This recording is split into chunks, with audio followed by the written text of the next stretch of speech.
Hi, thanks for watching this video. What I'm going to do is go through our car that we are selling and show you a few of its features and tell you a little bit about its history. So this is our 2014 14 plate Fiat 500S. It's the twin air engine, so that's the more powerful of the engines. That's the one with 85 horsepower. It's the 875cc turbo engine with 2 cylinders that costs nothing to tax. That's I just repeat that's zero tax. And we've owned this car from brand new. Basically, it was our car. We bought it brand new, and we've had it serviced at the original supplying dealer that we bought it from. We've had it serviced by them throughout the 4 years that we've had it. Whatever it's needed, we have had done, which has been basically tyres. We've had the tyres on the car. Well, I suppose it goes down to the way you drive a car, but they last us just over 40,000 miles, and we've always fitted the same tyres, the same brand, the same exact model of Goodyear tyre that it had from when it was new. Really, because at the end of the day it drove so well on those tyres and wheels that, and they've lasted 40-odd thousand miles. Why would you really go for anything else? All the alloys are in absolutely pristine condition. We've never taken the car to any other car washes, not decrying those, but we're quite fastidious about our cars. So I've always washed it, or my partner Chris has washed it. We always use really good quality stuff, Maguire's products. So the alloys have never had any harsh chemicals. You may be familiar with traffic film remover, TFR. We never spray anything like that on it, no wheel acid, nothing like that. It's always been lovingly cared for. I'd just point out that the reg on the car is a private plate of mine, and won't be sold with the car. It will go back on its original number plates. The car is really in stunning condition. As I've said, we are quite particular on how we look after our cars. Both my family and Chris's family have been brought up in that way. That's why it's in the condition it's in, which is really, really excellent. So, as I say, full service history throughout its life. The only job we've had done on it was new brake pads and discs just before Christmas last year. You may, if you know a little bit about servicing of cars, you may be aware, or if not, that this is actually, the engine that this has does not have a cam belt. So there is no expensive cam belt change required. My mum has the 1.2 Fiat 500, hers is the convertible one. She has one of those.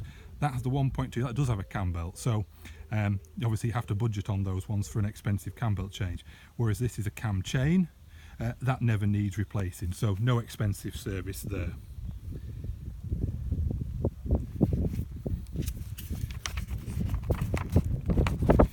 I'll let you have a look inside the car now and show you around it. It's of course, I didn't point it out, it is of course a petrol, unleaded, but I think you probably already might have known that, but just in case you don't know. So I'll just let you have a look inside the car. So I mentioned it's an S, so that means you get the sports seats. You'll notice a difference on a lounge. The lounge models, unless it's a convertible, because that's my mum's spec, normally a lounge with a solid roof does not get these type of seats. They're very flat, nowhere near as supportive as these. It's height adjustable, so the base will lift up, and the steering wheel is also height adjustable. Being the specification it is, and not being the 1.2 engine, being the better, more powerful engine, and being an S, it gets digital climate control there. I'll just put that on. So in case you're not familiar, that means it maintains the temperature of the car. At the moment I've got it set to 18 degrees. Being a twinner, you have two modes of driving, eco or sport. In eco mode, well, it really does do exceptional economy, well into the 50 mpgs, and even if you have it in normal mode without the eco on, you're looking at around about 50 as your average mpg. So brilliant, whether you're driving it on a commute or a motorway. It's fantastic on fuel. So I just move my notes, what I'm telling you about the car. Of course, electric windows, that comes on a lot of cars now. You have got stop start. Now, I'm not really into stop start. I just personally don't think it's a great idea. That's where your engine cuts out at traffic lights. So we don't use that. Never had any faults with it, nothing like that. But on this particular car, being the age it is, if you switch the stop start off, it will remain switched off until you next reset it. So basically, we always drive it with that function off, so the engine never cuts out at traffic lights, you know, when you take your foot off the clutch. Whereas on Mum's car, being a slightly older model, hers is an 11 plate, you have to switch stop start off every time you get in the car and start the engine. So just a bit of useful information for you, that this being a later model, if you choose not to use stop start, press it once on the day you buy it from us. Sorry, I'm laughing. On the day you pick it up, and you'll never ever press the button again. Being an S, you've got steering wheel controls. So we can use voice command to say play a certain song, or you can use it to say ring mum and dad. You can mute your calls, turn your volume of your calls up and down, or the volumes of your radio up and down. Go forwards and backwards through tracks on your iPhone, let's say, or you could change the source or make your phone call because it has Bluetooth.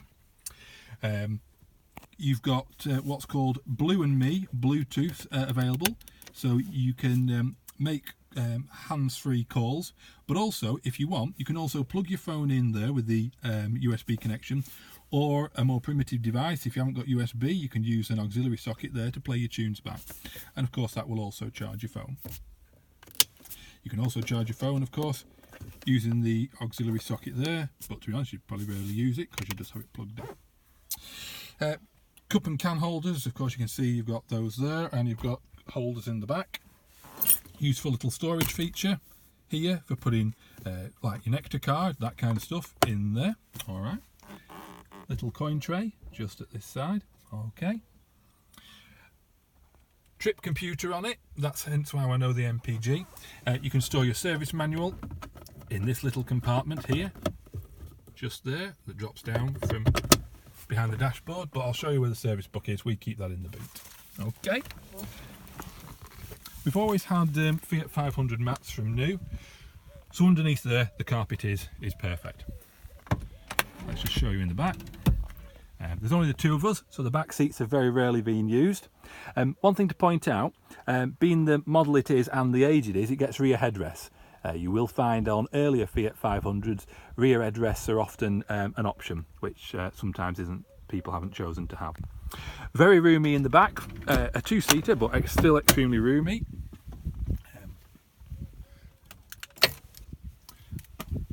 And the electric door mirrors there. Okay, just let you have a look. All right, let's just shut that. Of course, remote locking works. You can also open the boot off the remote control, or of course you can use the handle that's just under here. Quite a spacious boot. If you're familiar with Fiat 500s, you'll already know that. If not, you'll see it's quite spacious. Split fold on this model. Some lesser models it's a full seat, but this does have the option of split fold. I mentioned service book we keep in the boot. So in there, there's all the service, all the books you could possibly want. The fully stamped up service book, everything there, including a business card from Aaron that we bought it off when we bought it brand new. Let's just show you in here. Incidentally, it does have a proper spare wheel. Well, I say it's proper spare wheel. It is a spare wheel. It's a space saver one. In other words, it's not an actual pumped up kit. Okay. Shut that up. Nifty little grab handle down there. Incidentally, on this particular specification, the rear wiper, when you're going along the motorway and you have your wiper on in the back, on intermittent, when you have your front wipers on intermittent, the back one works at a slower speed than it does if you have your front wipers on fast. Incidentally, we're going to leave this sticker in when we sell the car. We took part in a charity run at the supplying dealer, Chorley Group Fiat in Blackpool, in, as you can see, October 14, with Mum's car, with our car, and also a load of other Fiat 500s that paraded through the Blackpool illuminations. You may be familiar, there's a light show on every year, so we took part in that. It was basically a charity event. Let's just show you in here. As I say, the car is spotless.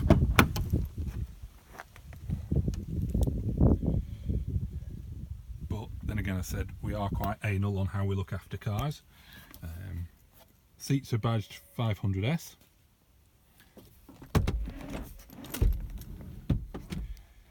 Map pocket there, never used it.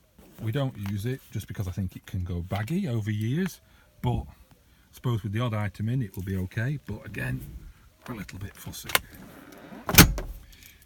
Something on this particular model, extra storage is available. If you pull the seat up like that, you've got a storage compartment here. Quite handy to keep things out of the way. As I say, extremely comfy seats.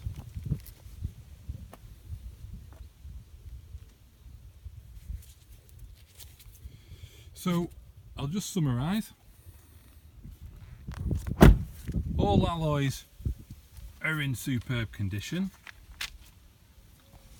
I'm James. If you want to know any more about the car, please give us a call. I'll just show you around. As I say, all the alloys superb condition. Front bumper and side mouldings under the doors and the rear boot spoiler are all part of the S specification, as are the slightly darkened side and rear windows. And all this on a car that has done just under 92,000 miles. So why has it done 92,000 miles and it's 4-year-old? Well, my partner has one epic journey every day on the motorway. So these are all motorway miles, with a little bit obviously around home and stuff when he's not working. But his massive commute meant that obviously we're going to clock up a few miles, but it has been truly fantastic throughout that. Finally, the car is, sorry, I'm just saying hello to somebody nearby. The car is MOT'd until March and was last serviced in March at 88 or 89,000 miles.